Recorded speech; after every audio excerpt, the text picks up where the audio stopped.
Welcome, guys, back to a new season of True Selfie. We are talking all things parenting, and I brought the number one parent in the whole entire world. You? Myself. Yeah. Brooke made a joke. Oh, she's such a funny parent. Kids love her. You guys thought I was going to say you. No, nobody thought that. Yeah, because you suck. No, I'm just kidding. You're going to have to edit this episode already. You got work to do. There's just a lot of banter going on today. That's why. I know. We've already had some outtakes, and we haven't even started recording yet. You guys need to see the raw footage. No. So we're going to talk about parenting for a couple of weeks because we're parents.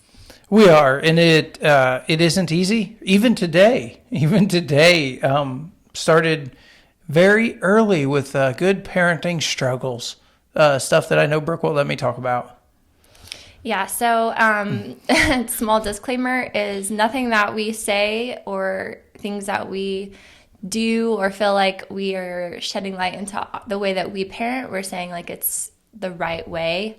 We're just giving examples maybe or just pieces of, I don't know, information that we've learned along the way. Not saying that we're perfect. No, I mean, we're 14 years deep into parenting now. We have no degrees or anything. Although, if you study something for 14 years, shouldn't you get we should be pretty like a degree? We should have a certification on the wall somewhere. I mean, after like 8 years of college for being a doctor, you get to like slice somebody open. Right. You know? So I'm not saying I want to slice anybody open.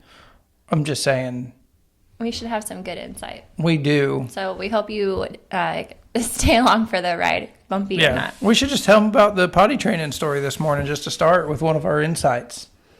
No? Maybe that's something else. That's not today's topic. Actually, it doesn't fit in with today's topic. Yeah, I'm sure it'll come out in a couple of episodes deep. I can't wait. So we'll wait on that one and we'll see if it makes the mark. Makes the cutting floor. Isn't that what they call it or something? Yeah. So we're going to talk today about the eternal responsibility of being parents. And I think we really lightly talked about this in one of the episodes that we did do on parenting. It was in marriage. It was like a godly household or when we were talking about like leading a family and the importance and the role that we play as parents in the kingdom and just the stress, I guess, of your role is very crucial to the way your kids will be, I do believe. Yeah, I mean, our role is to teach our children to have a relationship with Jesus. That's what it is. And there's a lot of struggles to get there, but on a spiritual, on their spiritual journey through their life, we're their main stewards, their main leaders on that.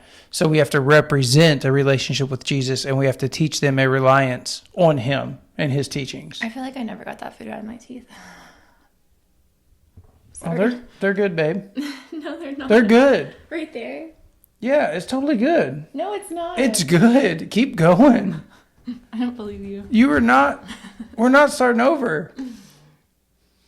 People are going to think this is hilarious. I told her that she got it, and she doesn't trust me. I thought we covered this in the marriage podcast. Okay, I don't see it on this.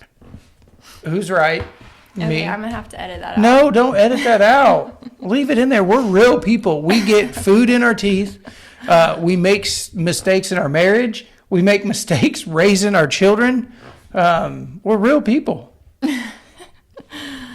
Okay, so we're going to pick up in Ephesians 6. I don't even know what you said last, but we'll figure it out in a minute. In Ephesians 6, it says, "Children, obey your parents in the Lord, for this is right. Honor your father and mother, which is the first commandment with a promise. And the promise is that it may go well with you and that you may live long in the land." Wow. I wish as I was growing up that like all you heard was the first part, you know? Yeah. Honor your father and mother, you know? Never did I ever understand that like biblically there was a promise attached to it. I'm having some technical issues over here. Yes, agreed. That's all you hear is honor. Is that a commandment? It is a commandment. Yeah. So, I mean, that's why one of the 10 commandments. Yeah. Yeah. So that's why you hear just that, but it's followed up with some extras here. Yeah, you get that it may go well with you. So you're going to have a good life, and that you're going to have a long life.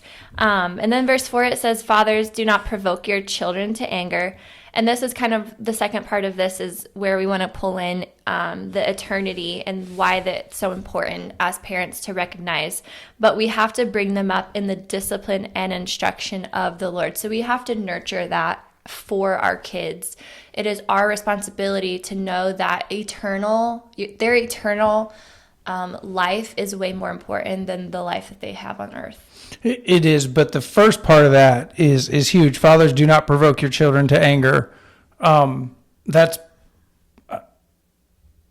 hard, because when you discipline a child, they want to get angry, but there can't be discipline without instruction, or punishment without instructions. Like, we have to. Our children understand things, and even if they're getting older and we don't know if they understand it or not, we have to talk with them about things, about the why of things. Just like this, if you just read the verse like 1, 2, or 3, it just says, listen to your parents. Right. But there are reasons for that. There are reasons that we are to discipline our children, but not bring them into anger.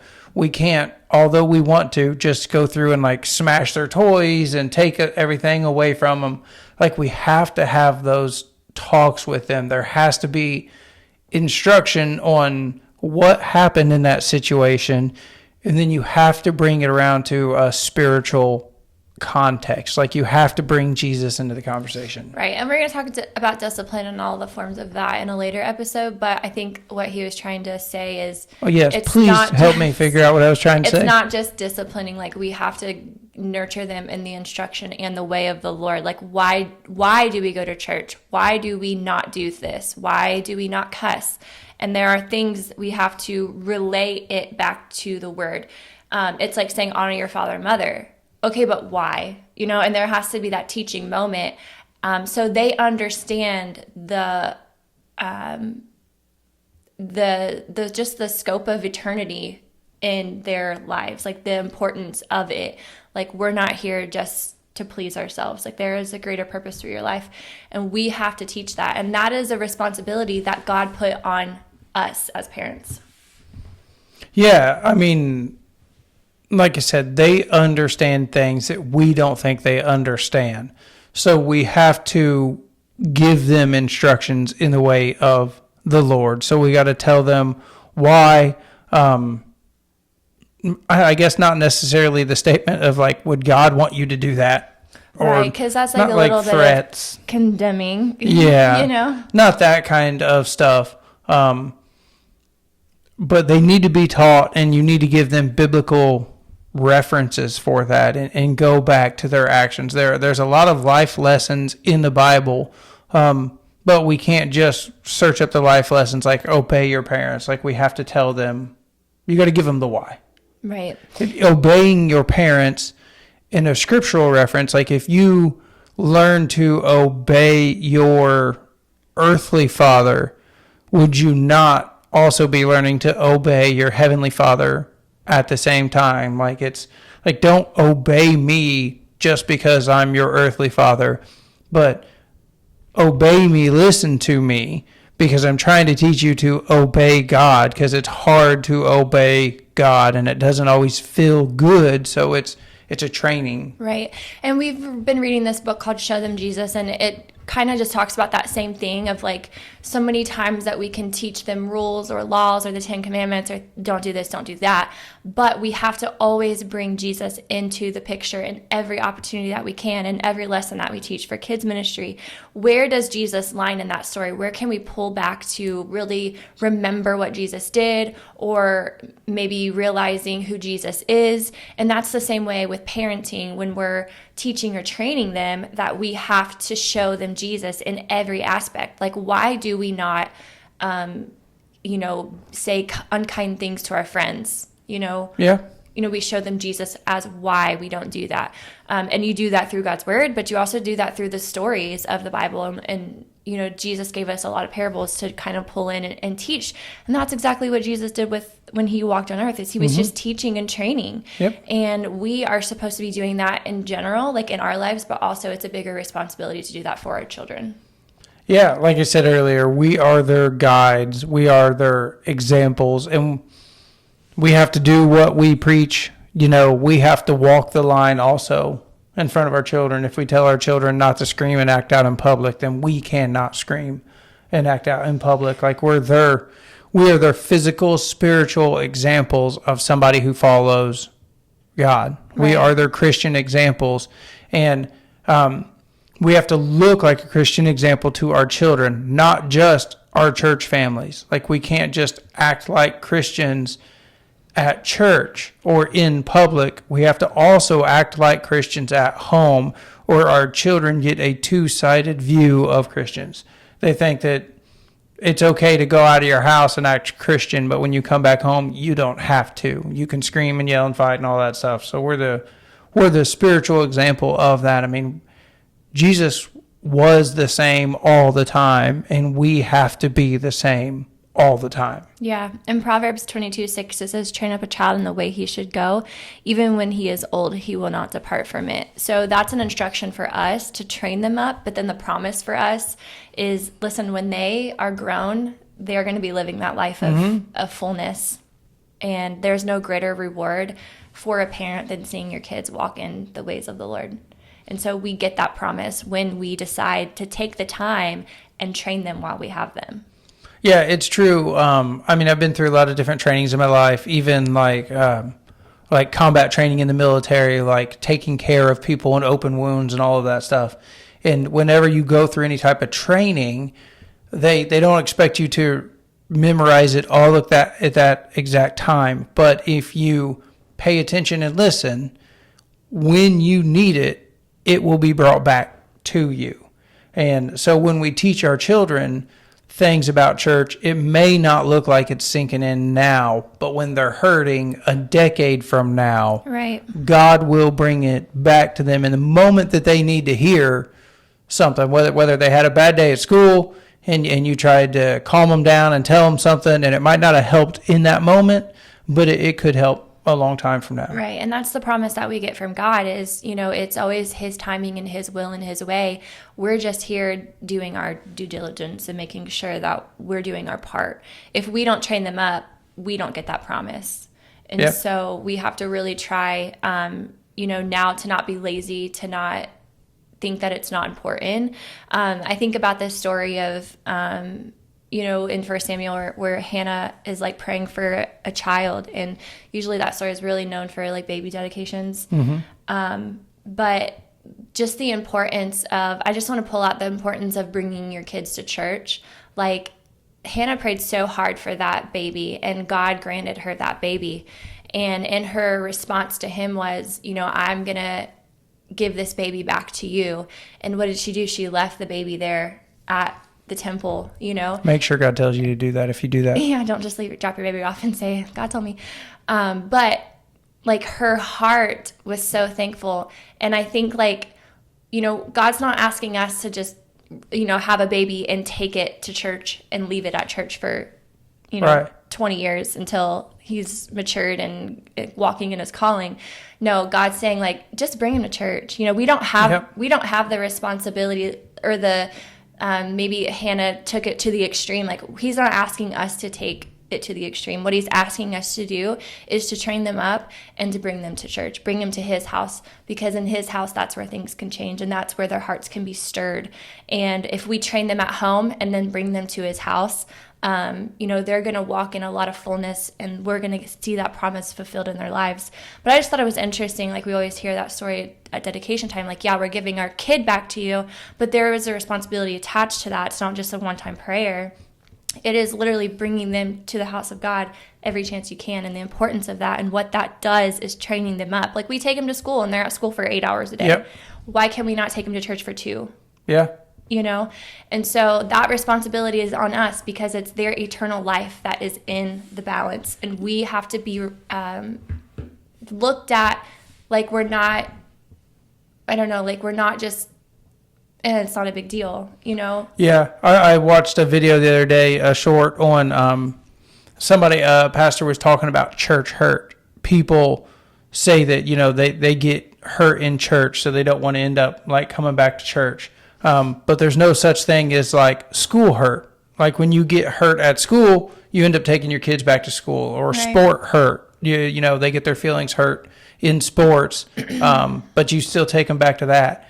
Or like, so in a similar aspect, I know it's hard to get children ready for church. Right. I know that Sunday is a great chill day to stay home and hang out and to get ready for Monday. Like we know that as parents, we know that children wake up with tummy aches. We know that they don't sleep well, or you don't sleep well because they bug you all night long. Like we know all that they don't want to get dressed, that they don't want to brush their teeth, that you try to feed them breakfast. You make a great, glorious breakfast for them. And then they don't want to eat it all. And you're like, you're going to starve to death over the next 3 hours if you don't eat. Like we know all of that. Throw a granola bar in the backpack and hit the road and go.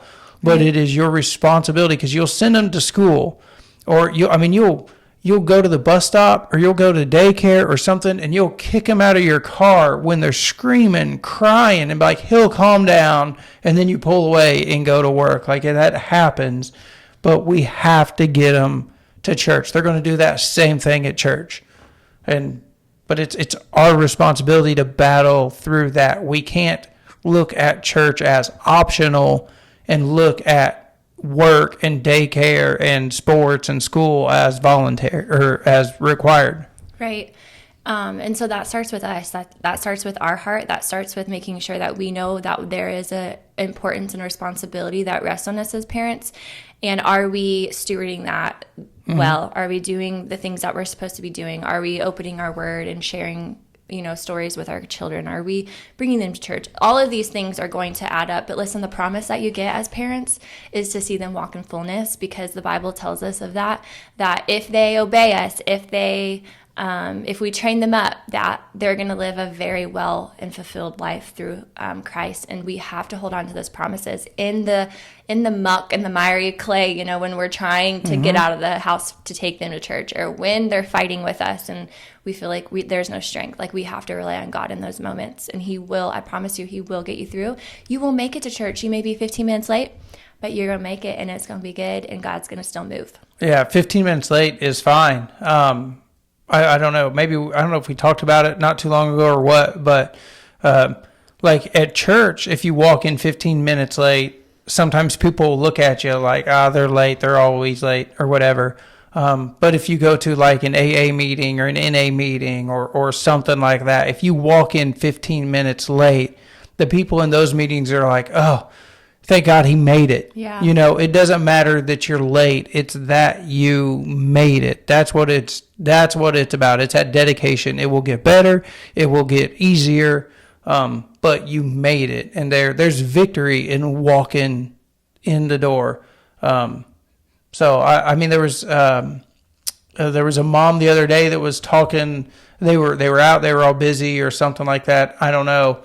And then I think, like we all have in the past, it's like, we're really tired. Nobody would blame us for like not going to church tonight or whatever. Like we've had a long day or been traveling or something like that.